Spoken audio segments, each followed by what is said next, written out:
Yeah, I've been nursing her a lot, so that's taken up a lot of my time too. As you know, I was all weepy about it all the time. And my one of my sons, nephew,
Matt, Matt,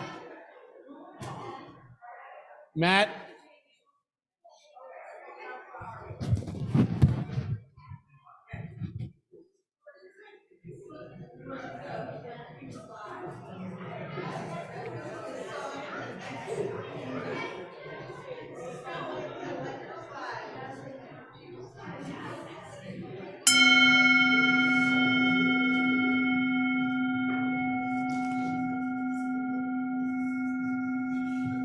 Let us now settle into a spirit of worship with a moment of quiet to be followed by the music of Carol by Ralph Vaughan Williams. You are also invited at this time to light a silent candle of joy or sorrow.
Some mornings the light needs a little more help than other mornings. These are the words of my colleague Suzelle Lynch. The flame we kindle in the chalice of faith holds blessings of warmth and light and life-giving energy. It shines forth a beacon to guide us home. It lights up our longings to connect and to share. It possesses the power to shape a world where equity and compassion reign supreme. May this warmth and light and life-giving energy celebrate the blessings we have claimed and help us extend them in hands and hearts that offer these blessings to the world.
A Thanksgiving blessing is our opening words from my colleague, Reverend Naomi King. Let us join hands and hearts in gratitude on this wondrous day where we have the abundance of our lives before us. We remember this day of bounty, all of those who do not have enough, who are afraid, who are lonely, and who suffer. We wish for the abundance of this world to be shared, for fear to become love, for the lonely to feel welcomed, and for the suffering to know rest and joy. For the labors, the love, the care that gave us the delights of this and every day, we say thanks. Thanks for the nourishment of our spirit, thanks for the challenges that strengthen us, and thanks for the friends we have on the journey. We sing thanks for all that is our lives. For these good gifts we whisper thanks. Overflowing with gratitude, let us shout thanks. Thanks. Amen, and blessed be. Would you please join in our opening hymn this morning, number 1010, found in your hymnal supplements, your teal hymnal supplements.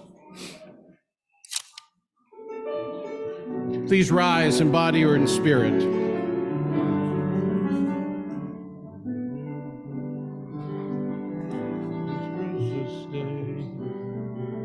Oh, we give thanks for this precious day, for all gathered here and those far away, for time we share with love and care. Oh, we give thanks for this precious day. Oh, we give thanks.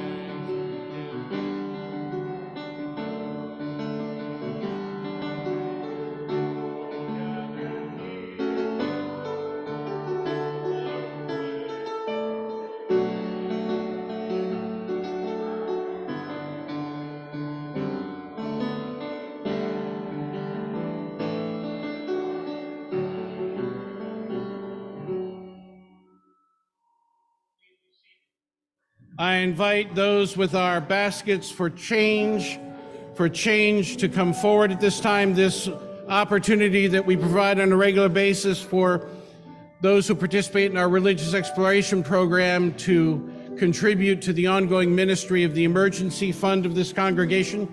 If you have change you would like to share, please raise your hands, and one of our basket carriers will find you quickly.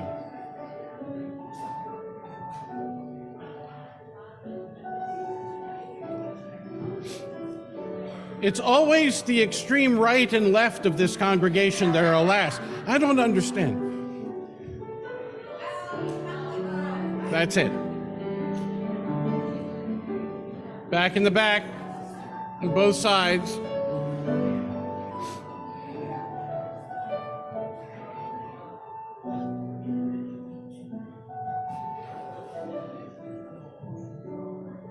All right, I invite you now to bring your backpacks forward.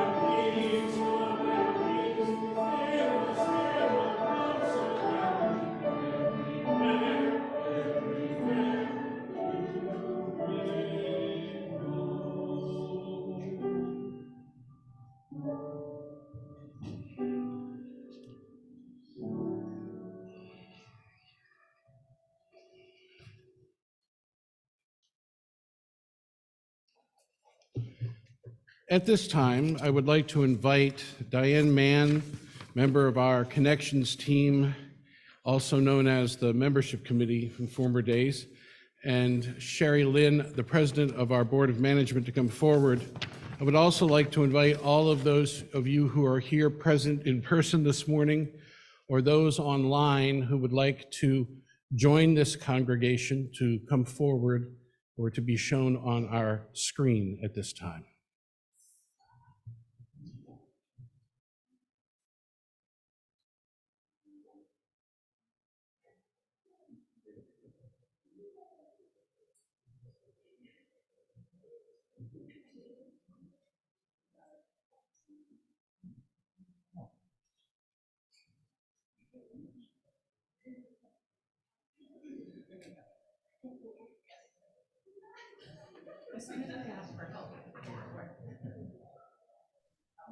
So we gather here this morning as an expression of our mutual quest toward personal and religious fulfillment.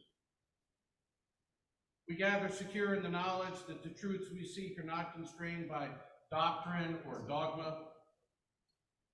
We recognize that each is here for reasons known only to the individual heart. And yet we gather in a common fellowship to effect and sustain an atmosphere of mutual support. Here, we do not ask you to believe. Here, we do not ask you to believe that which is espoused by another.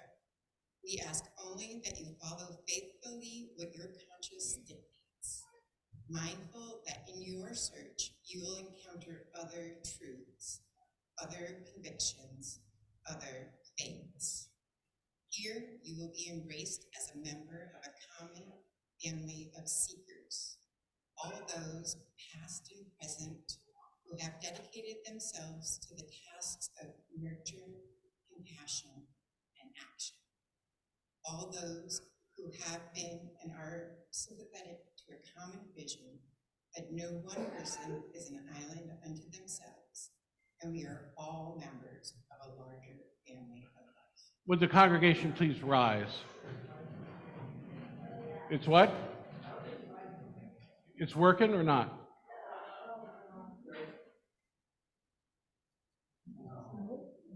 It is on.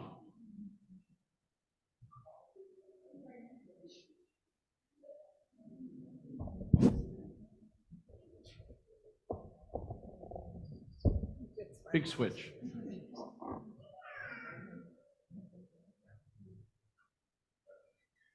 Would you please join together in the affirmation of this congregation? We, the members and friends of the Unitarian Universalist Church of Worcester, welcome you to our church. We invite you to share our common concern for justice and righteousness, and our belief that through common efforts, we may better shape the meanings of our lives. We pledge to you our friendship and support as we strive to embody the common purposes that bring us here. This morning, you have come forward of your own free will. Is it in this spirit of freedom, honoring your own religious values and respecting those who journey with you, that you wish to join this liberal religious community? Then I invite you as a symbol of this commitment to add your name to our register and receive the gifts of fellowship offered here this morning. I would like us to begin online if we can. Could you just tell us who you are? Sure. My name is Elizabeth O'Callaghan. Elizabeth O'Callaghan, we are so delighted to welcome you into membership this morning, and we will make certain that you have access to sign your name in person to the book, and we are so glad that you are with us. Thank you.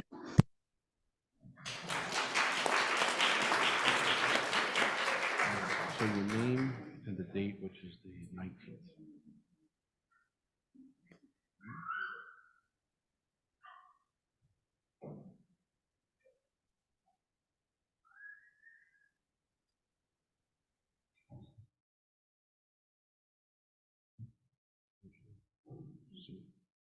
Angela St. Laurent. So, over here.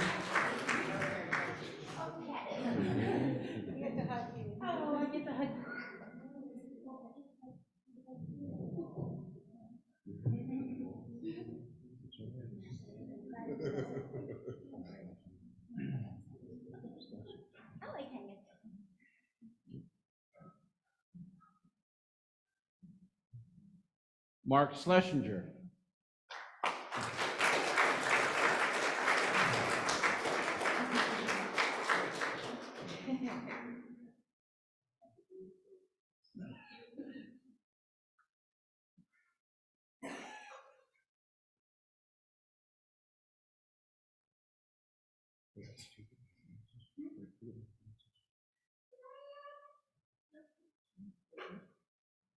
Really?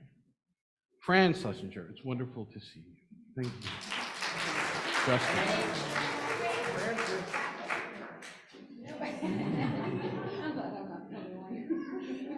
There was no dress rehearsal. 19.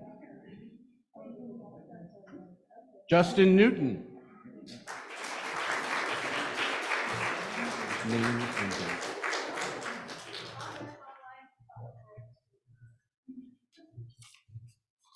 Leah Newton.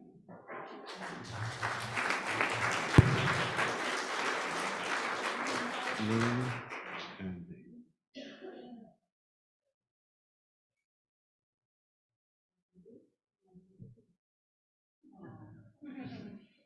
Leonardo da Silva.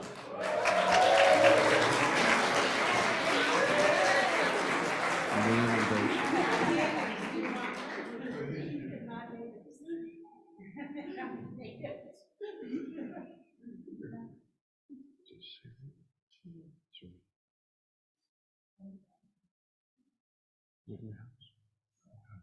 Sheree Whitehouse.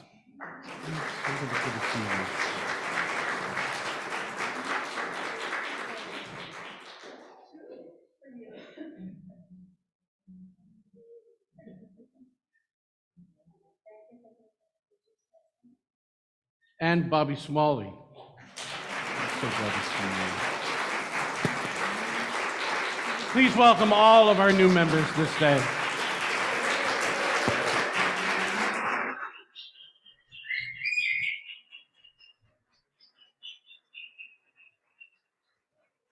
You're welcome to be seated. Thank you so much.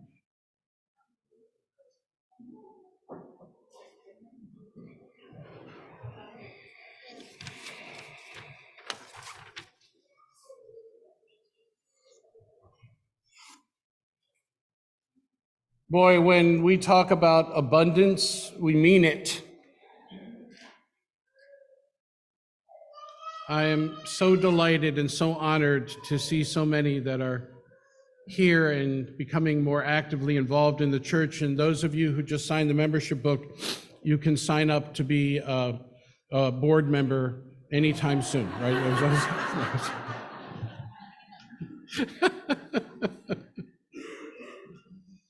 You want to hear some good news?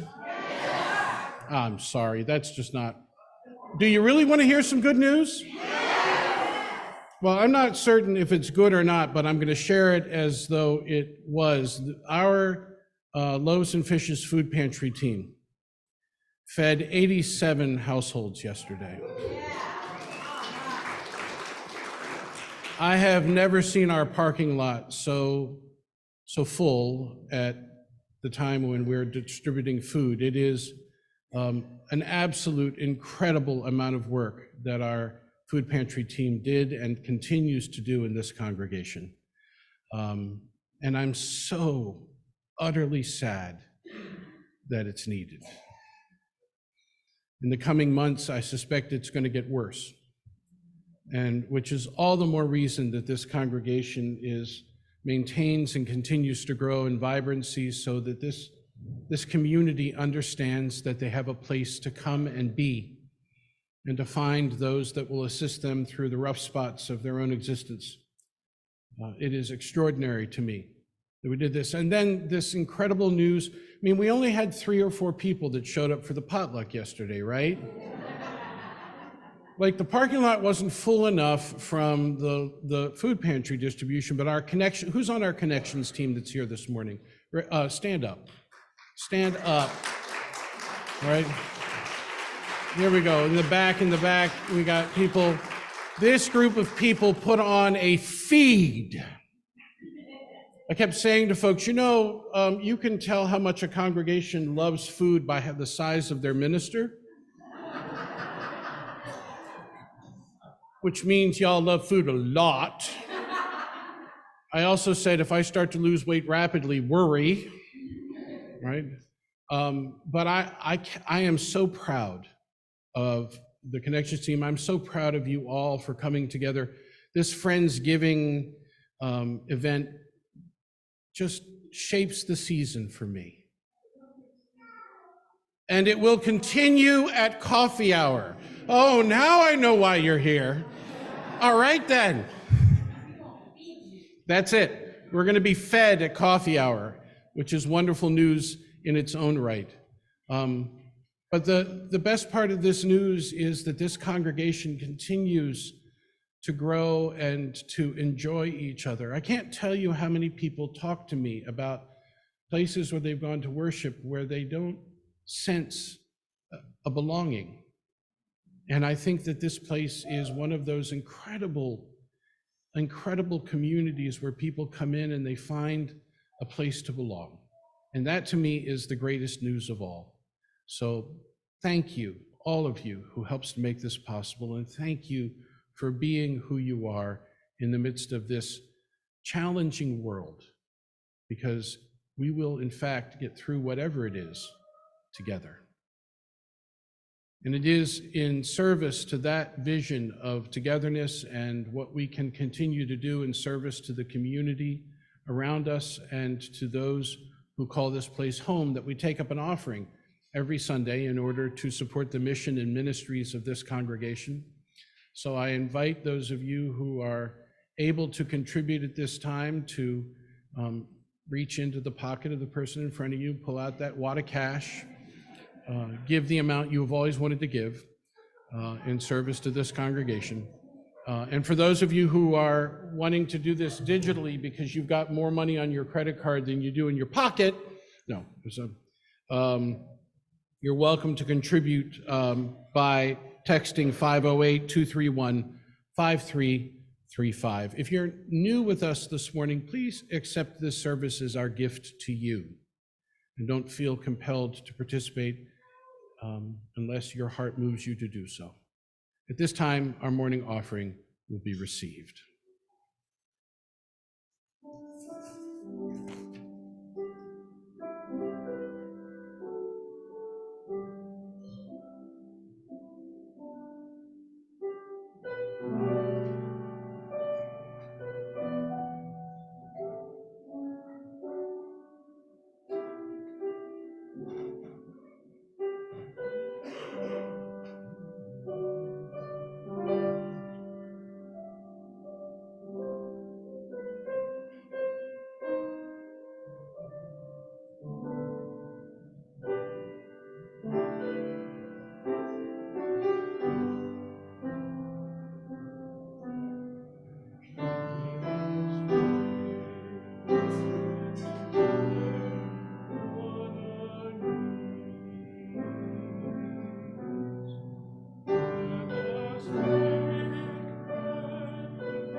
Thanks for giving.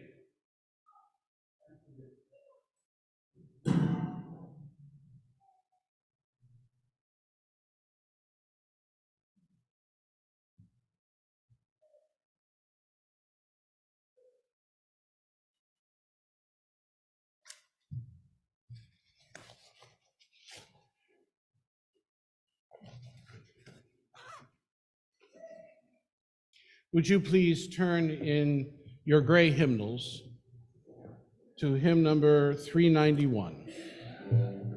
Remain seated if you like.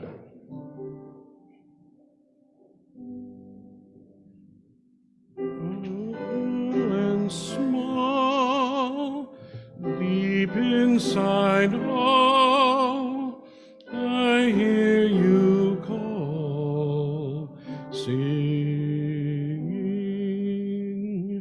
in storm and rain, sorrow and pain, still you remain, singing, calming my fears, quenching my tears, through all the years, singing.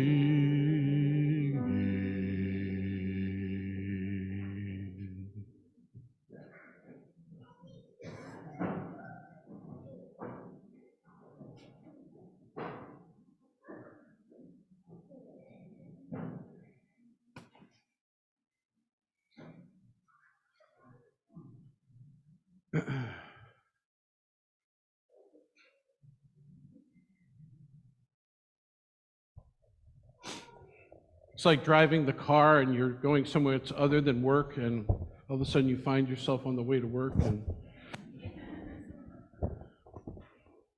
we come to that time in our service when we're given pause to consider what is deepest in our hearts or most profoundly on our minds and the work of our hands in the days that have transpired or in the prospect of days to come, joys and sorrows that touch us deeply and are given another measure of meaning because of our capacity to share them in the midst of a company that claims us as a co-journeyer.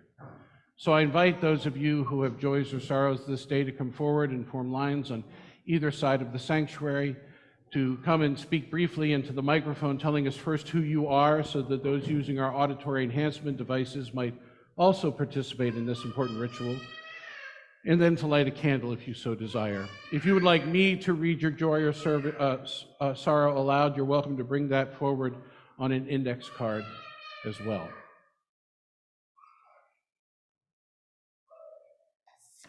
Hi, my name is Pat. My mom passed 3 weeks ago, and my wife lit a candle for me because I was there, and I want to thank you for your thoughts and prayers. This week I have a joy and a sorrow. My father has Alzheimer's, and he's got evicted from his memory care unit, and he has to go to another one, and that's really hard on people with dementia, so I ask for more thoughts and prayers for that. Thank you so much. For those of you who are online this morning, if you would like to share a joy or sorrow, you're welcome to place it in the chat, preceded by the words, "Please read," so that we can find it quickly in order to share.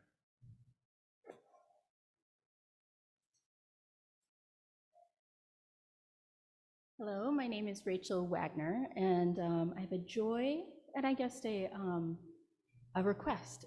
So my joy is that my kiddo Sammy loves being here. And I love the fact that Sammy has been coming up and singing with the choir, and that has just been a really wonderful joy. And my request comes from a concern, because Sammy has a life-threatening nut allergy, which means that Sammy can be around nuts, but Sammy can't eat things that has nuts in it. And it is wonderful when we go through the line down there and see food and see that things are labeled or very clearly that don't have nuts in them. And it hurts my heart when Sammy sees something that looks really delicious and we think it might not have nuts, but we don't know. So labeling things and making it clear whether something has nuts in the ingredients really allows Sammy and other people with allergies to be able to enjoy as many of the foods as the rest of us have the privilege to enjoy. So, so please, when you bring in food, make a little label for it, just saying what allergens are in it, because that really expands the wonderful taste experience that people can have here. So thank you.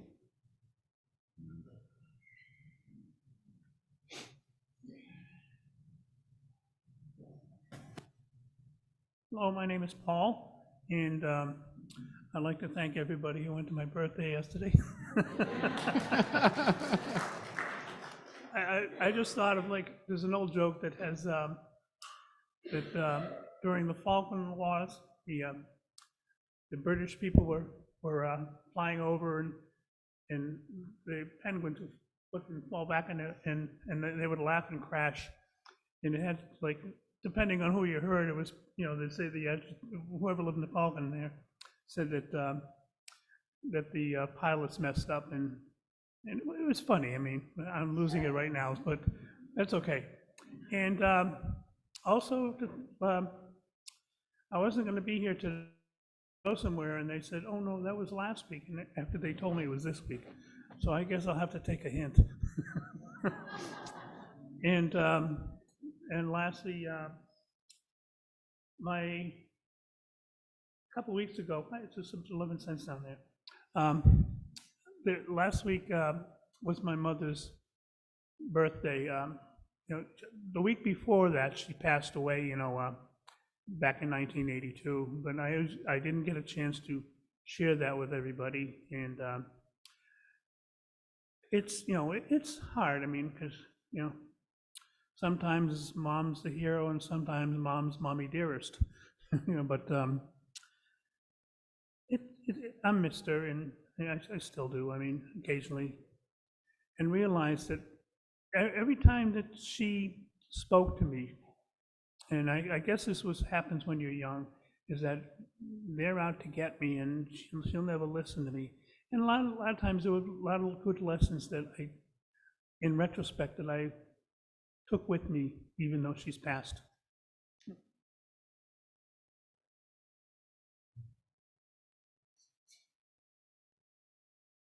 Hello, my name's Maura, and I'm going to light a candle because for Ron Homan. He's my kid's grandfather. What do you call it when it's your ex-husband's father, but you love him? He's part of the family. He's a kind, sweet, loving person, generous, and my kids lost my parents when they were very, very young. So the only grandparents they know are Ron Homan and Meg. And Meg's 90-something and doing well. Ron has been struggling with an illness for a while, colon cancer, and he's on palliative care. And he's been declining food a lot in the last week or two. And this is a big moment for all of us. So I'm thinking of him. I'm very grateful that his son, my ex-husband Charles, is caring for his parents and supporting them in all the ways he can. And I ask for thoughts and prayers for Ron Homan.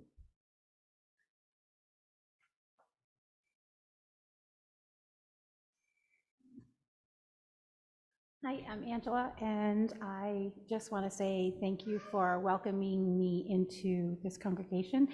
And family means just about everything to me, and to know that I have such a big new family. So thank you very much.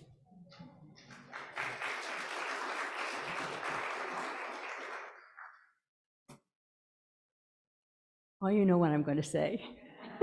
Bonjour. Bonjour. We had a fantastic celebration last night, and it was topped off by an acknowledgement of Paul's birthday. I had an interesting experience. There was a young mother who came up to me last night and told me how much she appreciated the shoebox event. She has two young children, and she said what they do is they go to a map to make sure they know where this ACE child comes from, and they're very serious about that part. And then they love to shop for gifts together.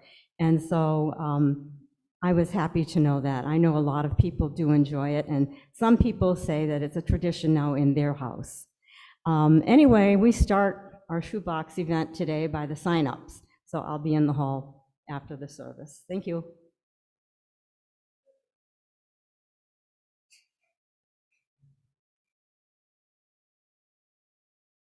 Good morning. My name is Deb Bono. My maiden name was Irvine. When I was 7, I started coming to this church. A couple of you were already there. We catch up with each other, Carol Howe, Nancy Hancock. So we joined the church. I was 7. I had an older sister, a younger sister, and my big brother. My big brother Peter went into the Peace Corps pretty much to avoid the draft, and he barely did. Gentle, sweet, kind, loving man. He re-upped for the Peace Corps. He spent his time in Liberia. He re-upped, and a year or so later, he was airlifted home with a case of testicular cancer. They did thorough surgery. All signs were good. He survived for 5 years, and then it came back, and he was gone in 4 months. He died 50 years ago this year. He died on Thanksgiving Day of that year. And so we always sort of celebrate. He would have been 80 if he were, and that makes me so old. I can't even believe I had an 80-year-old brother. And every time we get together, me and my 2 sisters, who are still very close in the area, we think of him. So prayer for my brother would be lovely. Thank you.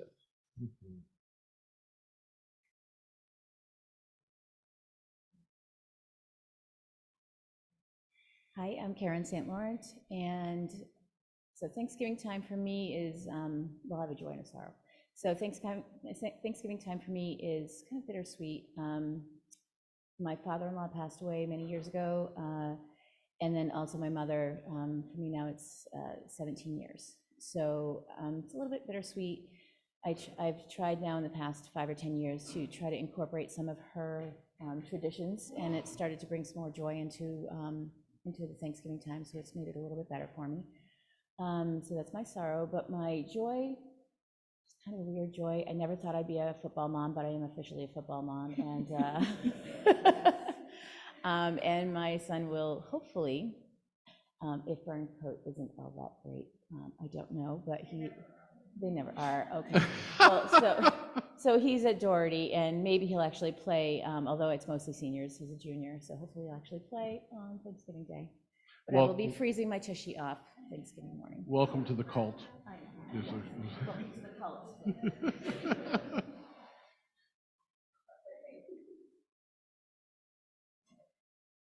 Hi, I'm Sue Nees from Cheryl Lachey online on Facebook. It takes a team of folks to make these services available online. I'd like to thank all of you, me, Elizabeth Callahan, Frank Sweetser, Aaron Payson, and Paul Marr, as well as Bruce Lachey and Betty Genowin for making this possible. Thanks.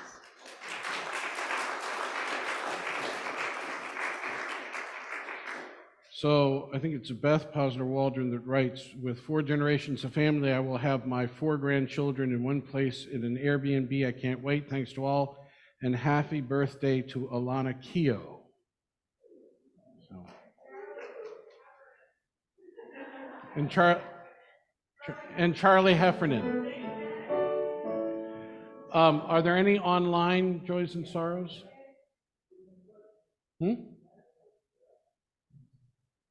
What's it? I am overjoyed to be welcomed into the UU community. Oh, okay, excellent. Wonderful. Hi, Elizabeth. Oh, hi. Sorry, I'm distracted. There's a cat sitting ominously over my shoulder. I apologize. But I just wanted to say I'm overjoyed to be welcomed into the UU community, and thank you for inviting me into this congregation. It's nice to finally find a spiritual home to process all of life's trials and tribulations. So thank you. Thank you for being here.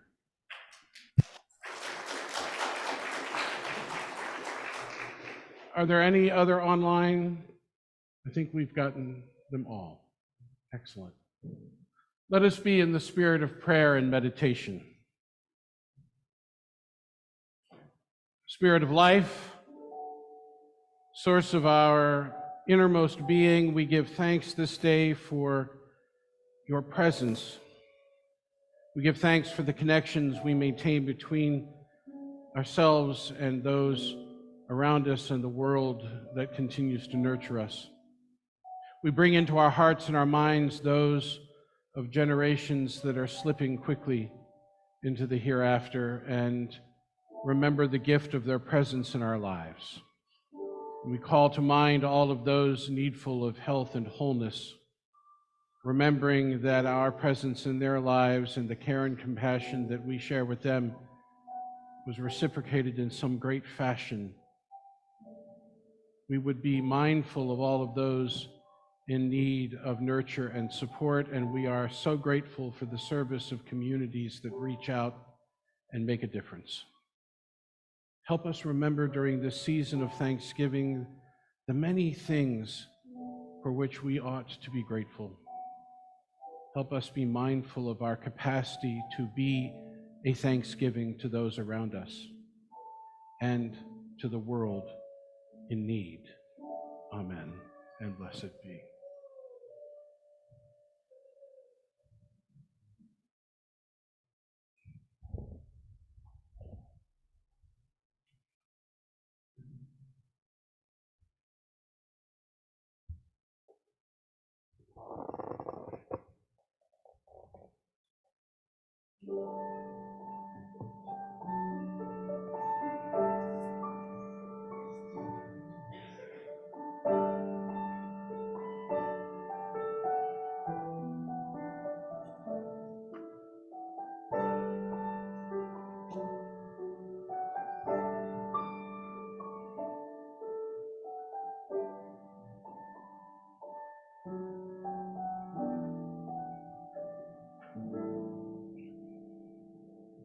For breath, for life, for love, for health, for these things and more, we are grateful.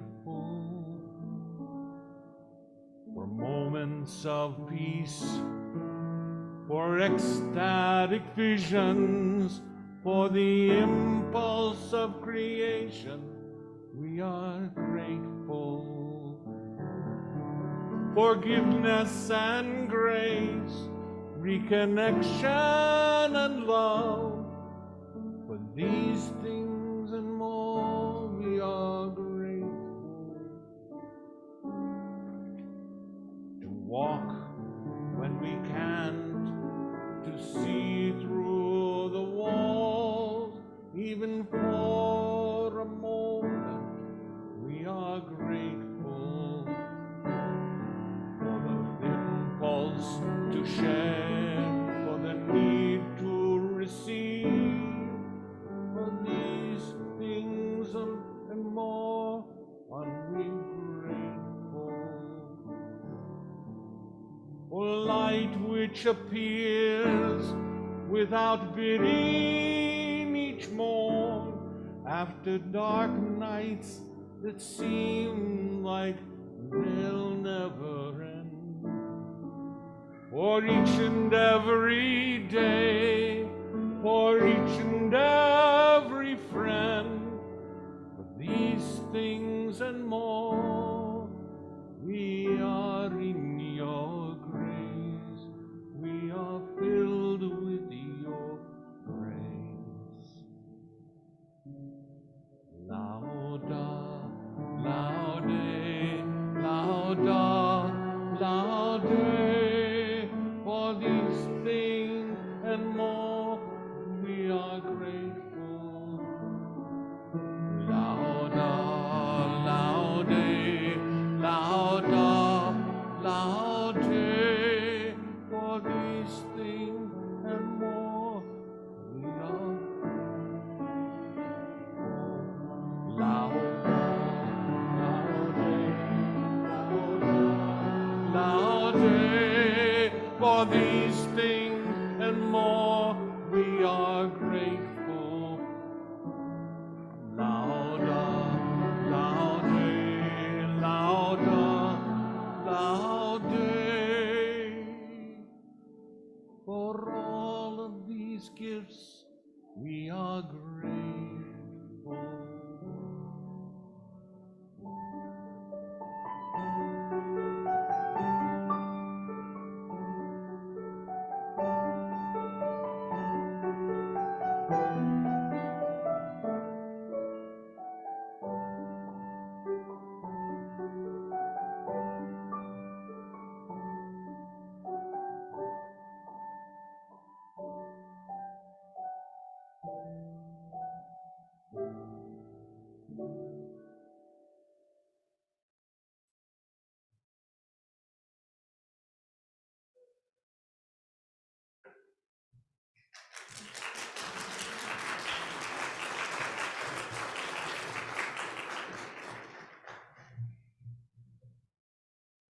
We've had our sermon now, let's go eat.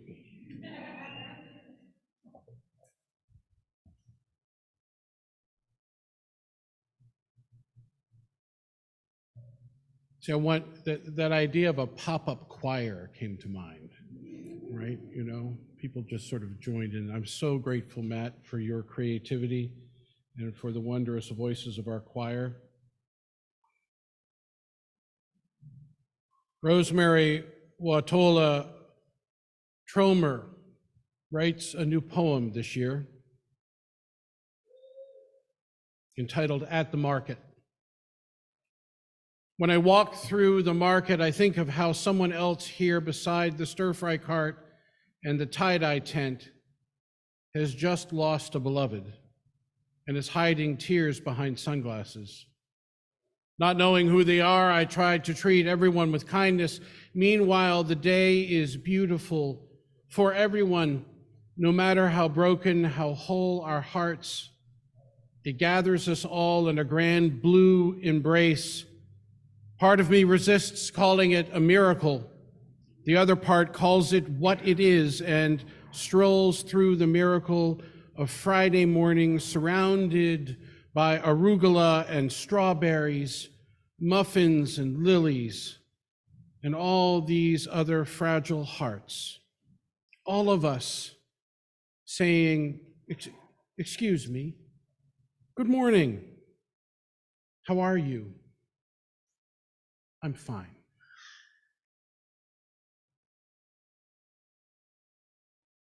I have memories of mornings like this, walking with my family through the grocery store. It used to be that when you walked through the grocery store with your minister father, it became not such a quick event because it seemed to me that he knew everyone. And I know my family has this same kind of experience walking into almost anywhere in this community, whether it's the grocery store or whether it is the restaurant. I'm always the last person in line or the last person to the table because there's obviously someone that I need to check in with before I do what I'm there to do. My mother was the master of this whole thing, though. She was the one, and I know I have talked about this before, who would stand in line and say, good morning, how are you? And it was never, I'm fine, as an answer. I don't know what it was in her eyes. I don't know what it was in the tone of her voice, but 20 minutes later, we might check out because a conversation would ensue. I think a lot about my mother on our food pantry days because I have the honor of walking car to car like so many others in our food pantry team and looking people in the eye and saying, how are you?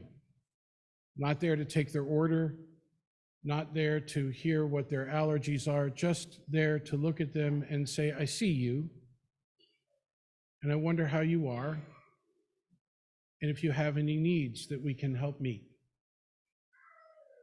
You'd be surprised that very few people talk about their needs. More often, they want to share something deep that's gone into their lives, some question that they've wanted to ask or some experience they've had no one to tell.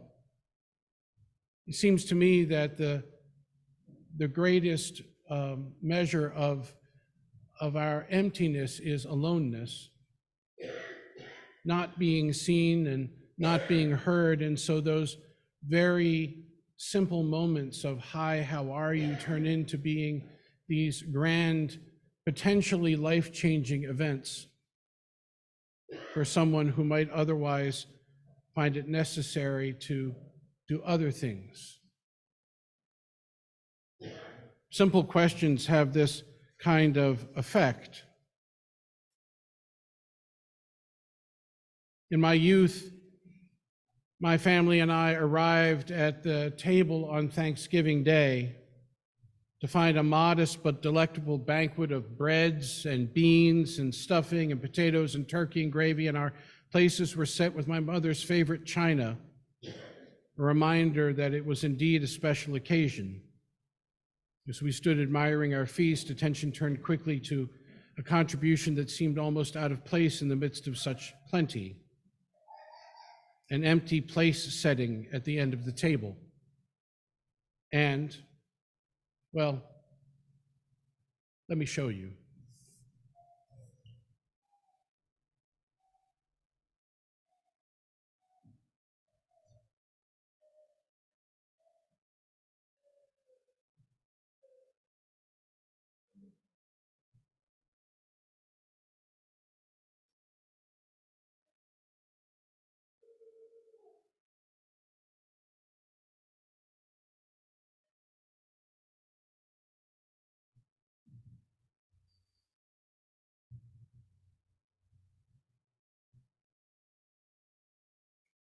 Three kernels of corn dawned the place in the middle of our plate. Familiar words were told about the story of the first Thanksgiving in America when our forebears arrived to a feast to find corn on their table, staple of the harvest and symbol of all that those first settlers and their indigenous American hosts had been thankful for.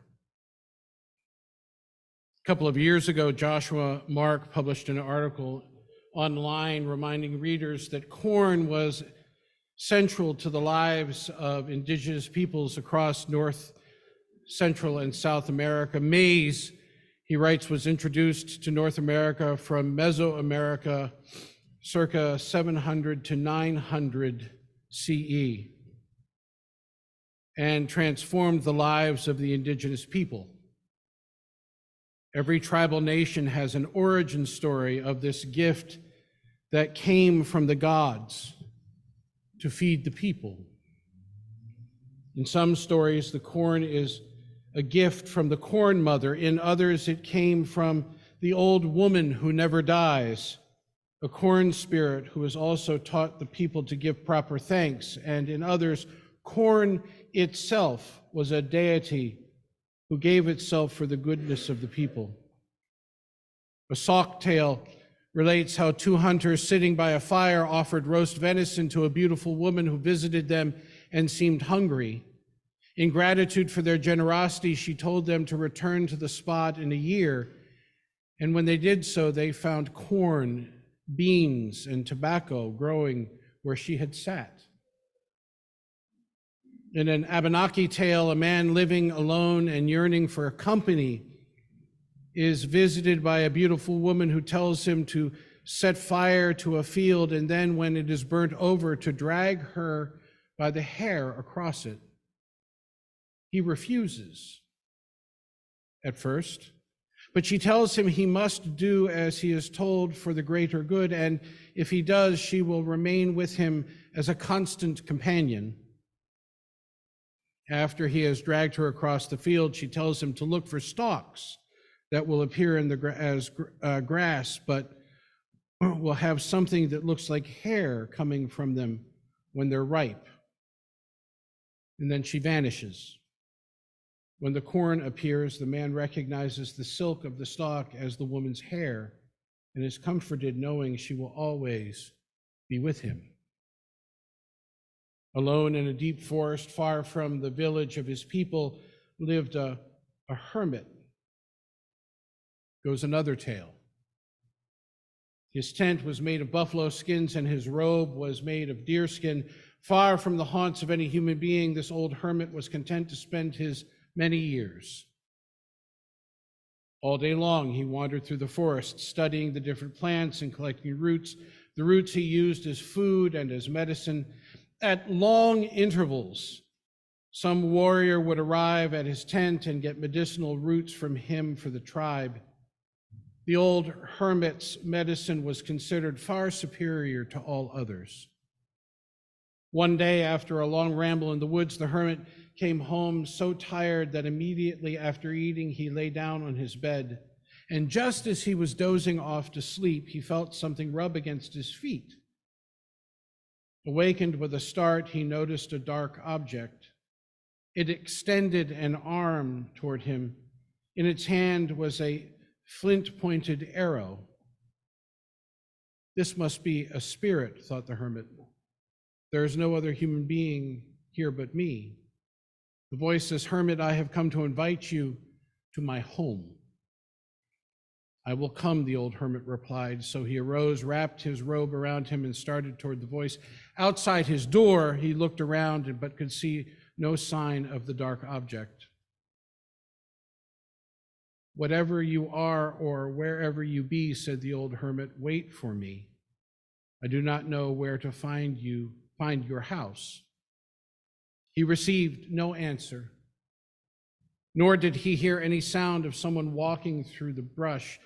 Re-entering his tent, he lay down and was soon fast asleep, and the next night he again heard a voice say, Hermit, I have come to invite you home.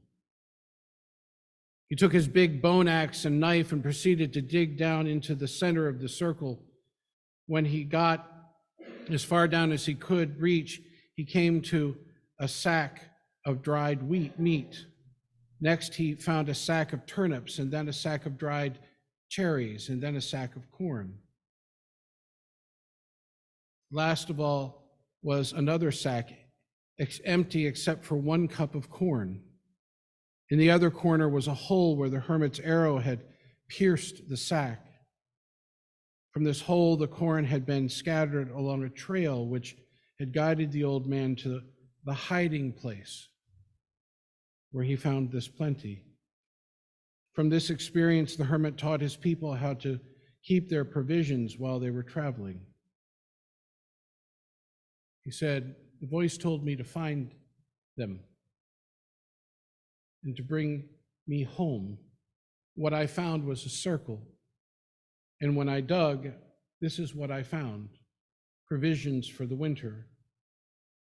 He told his people, dig a pit, put your provisions into it, and cover them with earth. By this method, the Sioux used to keep their provisions all summer, and when fall came, they would return to their hiding place, and when they opened it, they would find all their provisions are fresh as they were the day they had been placed there. People thanked the old hermit for his discovery of this method of preserving food, and they thanked him for his discovery of corn, the first that they had ever seen. It became one of the most important foods that the indigenous tribes knew.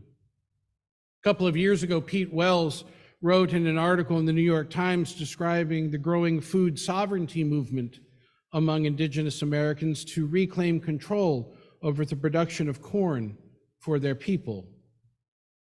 Concluding this article, Wells writes, the United States is in the middle of a fierce battle over the stories that Americans tell themselves about how the nation was built and what it stands for today.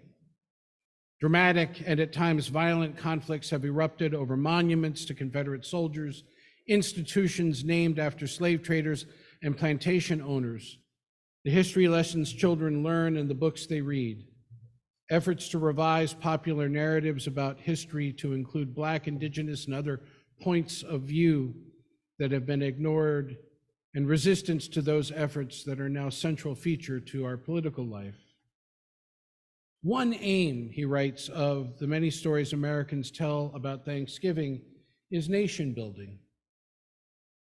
In 1863, when he called for the first observance of a national holiday, President Abraham Lincoln asked my fellow citizens to fervently implore the interposition of the almighty hand to heal the wounds of a nation and to restore it as soon as may be consistent with the divine purposes to full enjoyment of peace, harmony, tranquility, and union.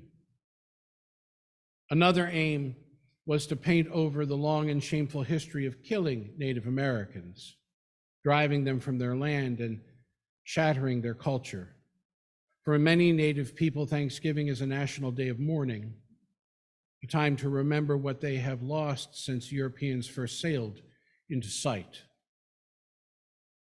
Danielle Hill Green Deer, a member of the Mashpee Wampanoag tribe, has just finished her own tale of that original 1621 feast, a children's book to be published called Kippenamuk, Weechamum's Thanksgiving Story. Written with 2 other Native American authors, the book is narrated by a Wampanoag woman who tells her grandchildren that the protagonist of the Pilgrim's Harvest Feast was the corn A plague had killed many Wampanoags before the Pilgrims arrived, and in the winter of 1620-21, the Pilgrims were dying off too. Seeing all of this, the corn asks the native people to show the newcomers how to take care of me so they won't starve. Green Deer, in her book, says about corn in our cultural history and culinary world and her taking a position of authority and guidance over people. She said, all people without discrimination. The corn as the protagonist of Thanksgiving. At the Thanksgiving table of my childhood, looking at 3 kernels of corn, like the ones in your hands, the question came, what 3 things are you thankful for this year?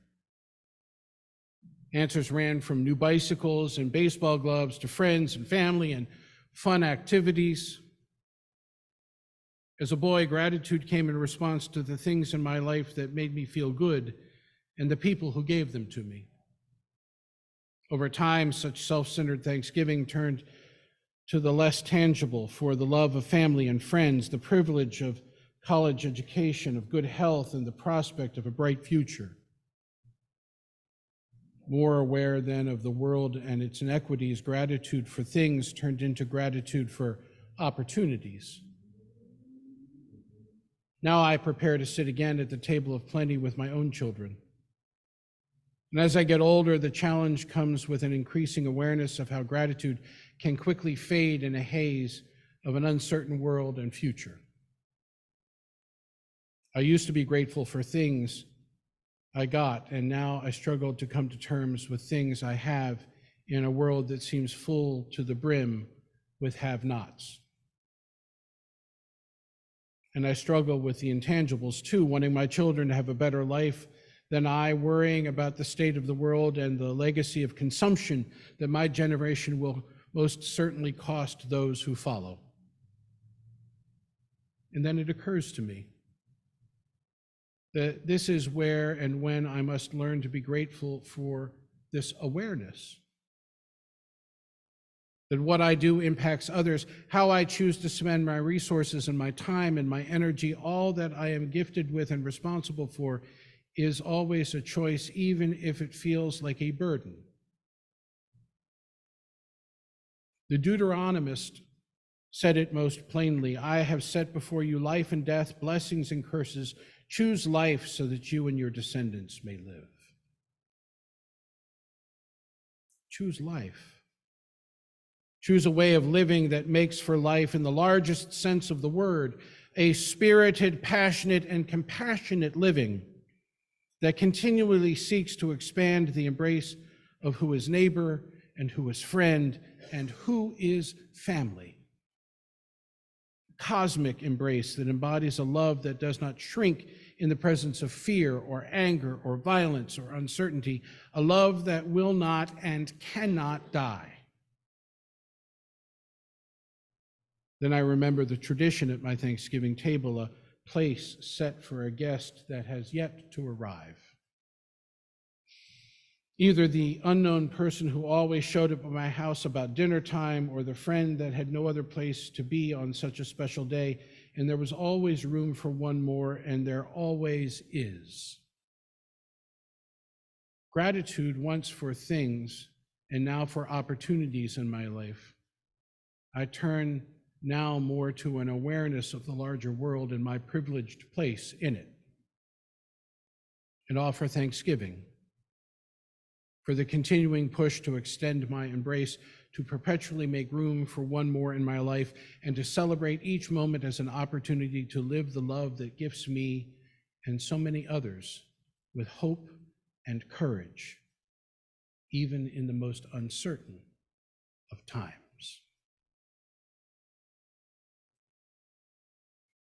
Amen, and blessed be.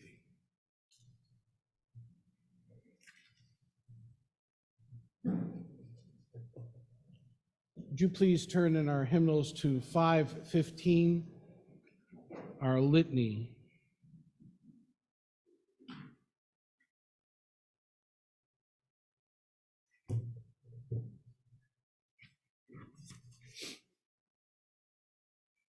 These are the words of my friend and my colleague, Richard, who I knew as Dick Fuchs.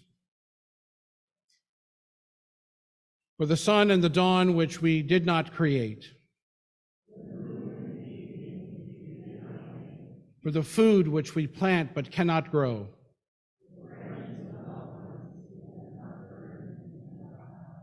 for this gathered company which welcomes us as we are from wherever we have come.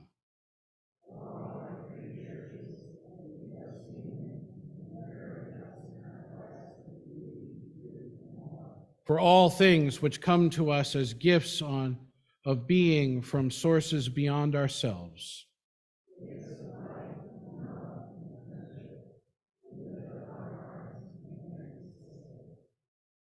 Would you please rise in body or in spirit and join together singing hymn number 67 found in your gray hymnals.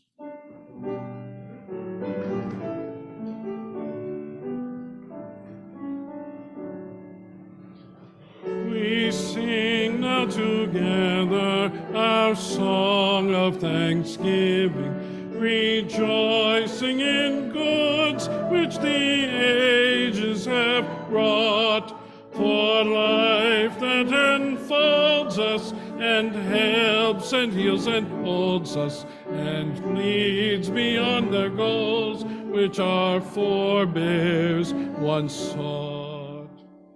We sing of the freedoms which martyrs and heroes have won, their name and their sorrow, their pain. Blessed befriending our ever hopes defending, and death becomes a triumph in thy we sing of the prophets, the teachers, the free, desires creator, beggars and sinners, those extending our gratitude commending, their needs of many more to their days and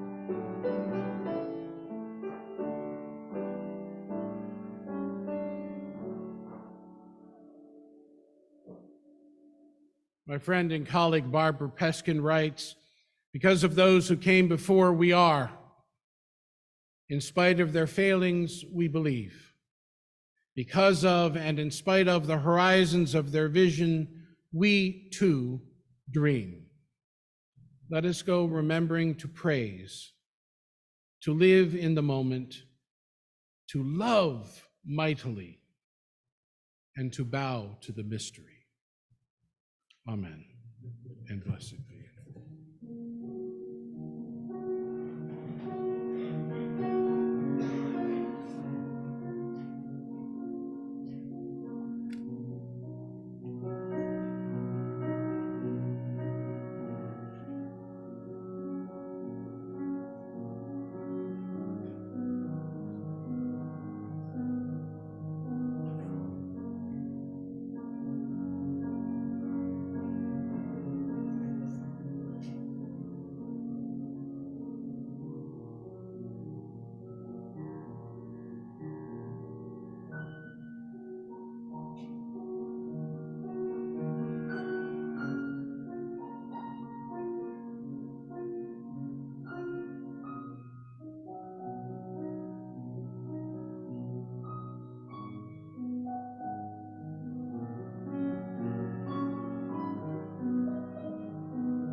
Once again, beloved, worship in this place has come to an end, but our service continues.